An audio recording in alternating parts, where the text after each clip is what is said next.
Europe 1, 11h midi. Et si on partait? Philippe Googler. Et nous sommes dans un pays qui... Oh, vous jouez bien. Hein. Ouais, c'est en direct, c'est live. Le pipeau, c'est ma spécialité. On n'avait pas osé le dire, Philippe, mais bon. C'est bien, c'est qu'on lit dans les yeux les uns des autres. Nous sommes dans un pays qui fait vraiment rêver tous les voyageurs. Je trouve même que c'est un des pays qui fait le plus vibrer l'imaginaire avant même d'y aller. Le Vietnam, on voyage avant de mettre un pied dans l'avion. Et on n'est pas déçu quand on arrive. Absolument. Et quand on dit Vietnam, il y a tout un tas d'images très fortes qui apparaissent. Avec nous en ligne, Ariane Louvet. Elle est auteure du Dictionnaire insolite du Vietnam aux éditions Cosmopole. Bonjour Ariane. Bonjour. Vous avez une histoire intense, vous, avec le Vietnam, comme pour beaucoup. Vous êtes tombée amoureuse de ce pays avant d'y aller. C'était à quel âge? Vous l'avez aimé comment, ce Vietnam, avant d'y aller? Alors moi, je suis tombée dans la marmite un peu par hasard et très très jeune. J'en ai entendu parler. Donc moi, je suis franc-comtoise d'origine. Je n'ai aucun lien avec le Vietnam, que ce soit familial ou même en termes de loisirs. Mes parents sont pas non plus voyageurs. Et j'en ai entendu parler au détour d'une conversation dans ma famille éloignée de quelqu'un qui était parti au Cambodge. Et donc, c'est un pays frontalier avec le Vietnam. Ouais. Et le pays du Vietnam a été prononcé au détour d'une phrase. Voilà. Et c'est comme ça que j'en ai entendu parler et puis que j'ai commencé à m'y intéresser. Et c'est devenu quasiment une obsession pour vous. Vous avez... Ah oui, c'était une vraie obsession. C'était une passion dévorante. Méthodique où je me suis intéressée. En plus, à l'époque, il n'y avait pas Internet venait de débuter, donc il n'y avait pas énormément. Il y avait quelques sources, mais beaucoup moins que ce qu'on trouve maintenant. Et c'était comment? Il y avait des photos dans votre chambre, il y avait des livres, il y avait des... Alors il y avait plein d'images. Il y avait des images que j'avais découpées dans des magazines. Je faisais des collages que je collais aussi sur mes murs. Après, au fur et à mesure des voyages, du coup, il y a des éléments vietnamiens qui sont venus un petit peu étayer tout ça. Mais je me suis retrouvée avec plusieurs chapeaux, les fameux chapeaux pointus. Le fameux chapeau pointu. Des cerfs-volants. Voilà. Et alors, comment vous y êtes allé vraiment? Vous y êtes allé comme une touriste classique ou vous avez voulu faire autrement? Alors les deux, parce que la première fois où j'y suis allée, j'étais très jeune, et donc j'y suis allée avec ma mère qui n'avait pas du tout l'habitude de voyager, donc qui n'était pas très rassurée qui n'avait pas ses marques dans le voyage. Donc on est passé par une petite agence de voyage pour ça, et ça a été ma première approche avec le Vietnam a été touristique. Mais après, j'en ai fait d'autres où je me suis un petit peu affranchie de ce statut-là. Et qui ont été beaucoup plus immersifs. Comment vous avez fait concrètement à 18 ans par exemple? Qu'est-ce que vous êtes allé faire là-bas? Alors à 18 ans, je suis partie grâce à une association qui a une fondation qui s'appelle Zelidja, qui permet à des jeunes de plus de 18 ans de voyager dans les pays qu'ils ont choisis à certaines conditions. Et donc moi, je suis partie naturellement au Vietnam. Je voulais étudier la condition des femmes et donc je suis partie 1 mois toute seule là-bas. Ouais. Avec un itinéraire de voyage que j'avais prévu, des points de chute, des gens à aller rencontrer, etc. Bon, en général, ça ne se passe pas toujours comme on a prévu. Mais... Ce que vous nous dites pas, c'est que vous êtes vraiment entré en immersion. C'est-à-dire que vous avez planté des patates douces dans les champs, vous avez vécu dans des quartiers un peu rudes, et puis vous avez épousé un Vietnamien. C'est quand même ce que vous nous dites. Il fallait aller jusqu'au bout. J'ai fait un petit voyage. Oui, non, c'était une passion, c'était une vraie passion. Une vraie passion dans tous les sens du terme. Alors, le Vietnam, on l'aborde souvent par Hanoï ou Saigon, qui en vrai s'appelle Ho Chi Minh Ville, mais que les Vietnamiens continuent à appeler Saigon sur place souvent. Moi, ma préférée, c'est Hanoï. Il y a un charme fou dans cette ville à Hanoï. C'est une ville qui est en Asie, mais où on se sent, quand on est voyageur, comme à la maison. Il y a un côté, je sais pas, on est bien à Hanoï. Vous ressentez ça, vous ? Alors ça dépend, moi je nuancerai un petit peu parce que ça dépend des quartiers. Effectivement, le quartier du centre, un petit peu historique, je vous rejoins parce que les maisons sont assez basses, oui. C'est à hauteur de piéton, donc on chemine assez facilement. C'est aussi relatif parce qu'il y a une foule de scooters, donc les trottoirs c'est un concept, mais Mais oui, il y a quelque chose de très chaleureux, Ouais. très familial. Très familial. Et il y a des aussi dans la terrasses de manière café dont- aussi. C'est pas courant en Asie. Il y a un petit charme avec une influence occidentale qui est vraiment très agréable. Il y a beaucoup de Tout à parcs, il y a fait. beaucoup d'arbres. Et puis il y a ces rues, Oui. il y a des rues classées par métier aussi.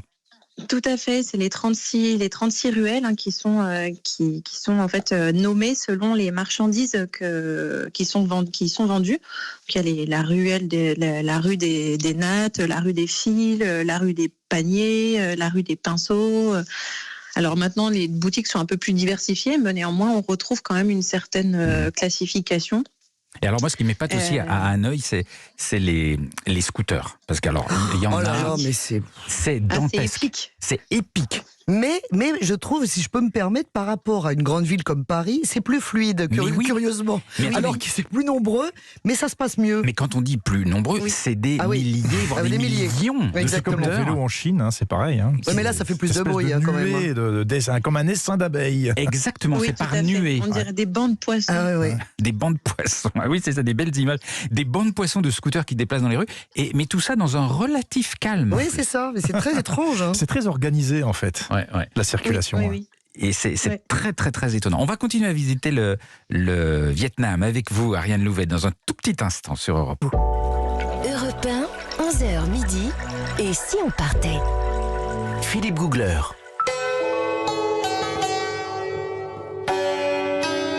Et nous sommes Oh là là. bien partis. Nous sommes au Vietnam, sur Europe 1, avec mes camarades Nathalie Corré, Jean-Bernard Carrier et Ariane Louvet, qui est en ligne avec nous. Elle est l'auteure du dictionnaire insolite du Vietnam. Elle a une relation très intense avec ce pays. Ariane, il y a un truc qui est assez déconcertant dans ce pays, c'est le rapport à la politesse.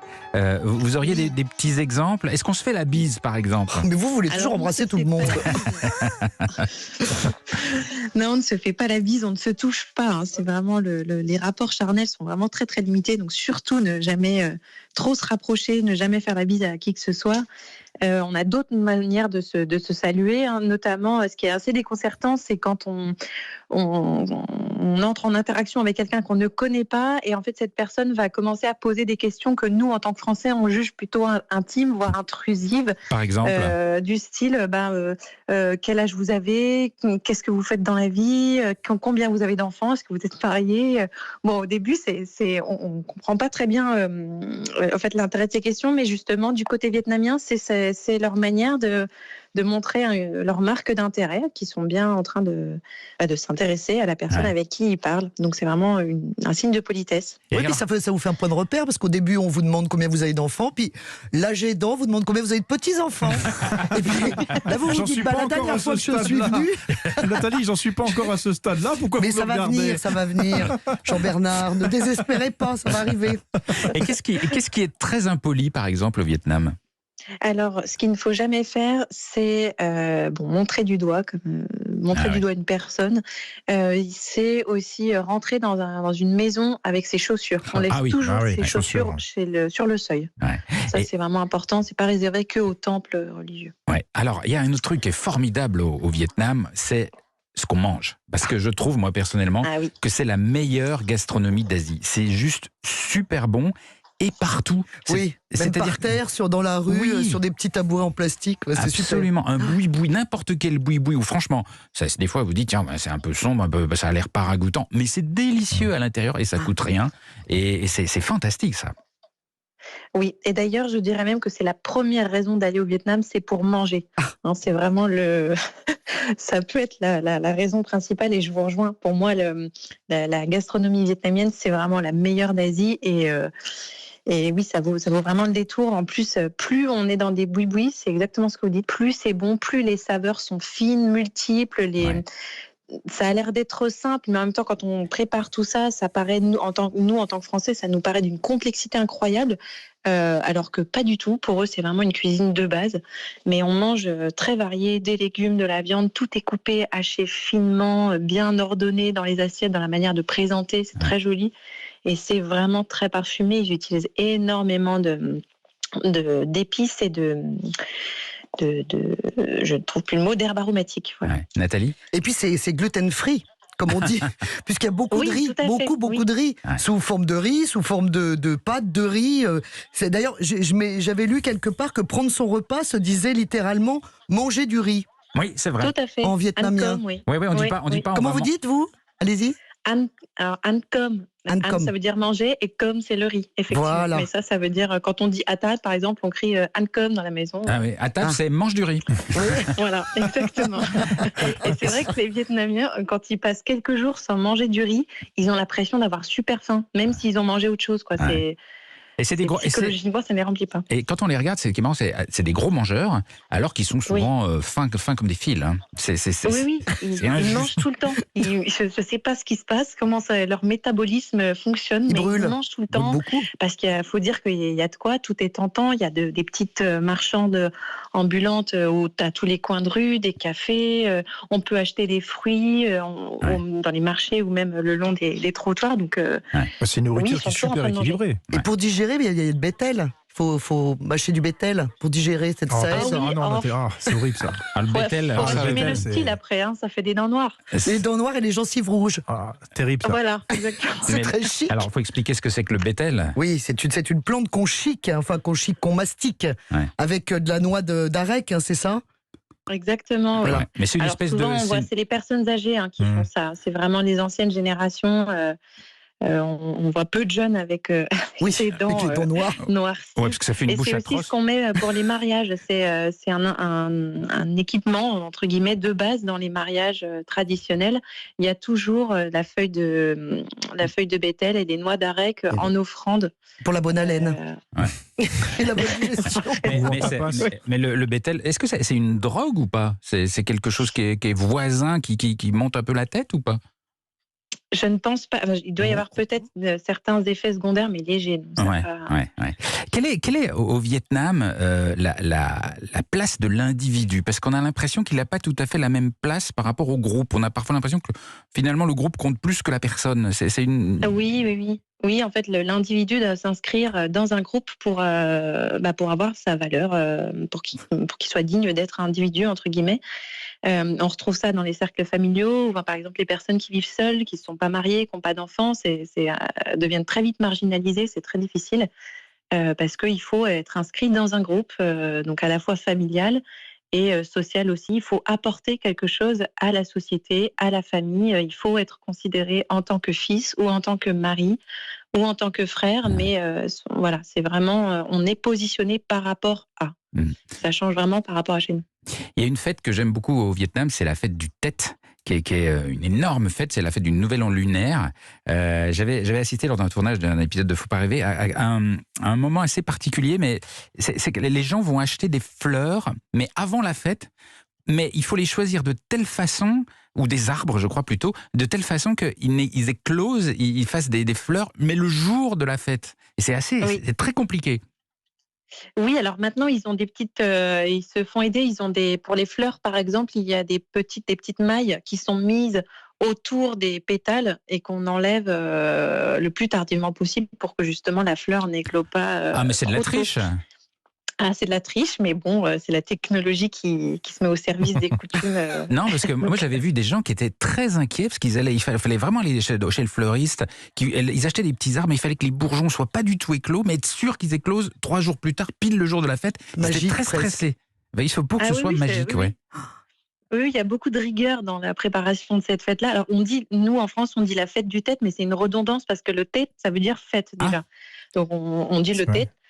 Et donc, effectivement, il y a plusieurs. Donc, on achète des branches de pêcher, où effectivement, les bourgeons, plus ils sont fermiers, mieux c'est, pour être sûr qu'ils s'ouvrent pas trop tôt.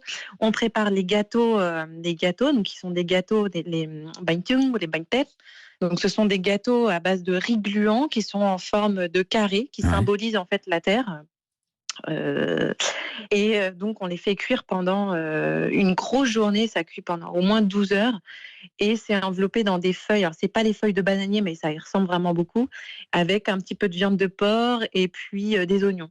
Ouais. Et puis, Voilà. puis Et après, on... on mange tout ça, Pardon on invite toute la famille, tous les proches, et c'est une grosse fête. Exactement. Ah, ça m'a ouvert Tout à l'appétit, fait. ça, Philippe. Hein. Merci beaucoup, Ariane, de nous avoir fait voyager au Vietnam. Je rappelle que vous avez sorti un livre très ludique, truffé d'infos insolites, étonnantes, qui s'appelle Le Dictionnaire insolite du Vietnam, aux éditions Cosmopole.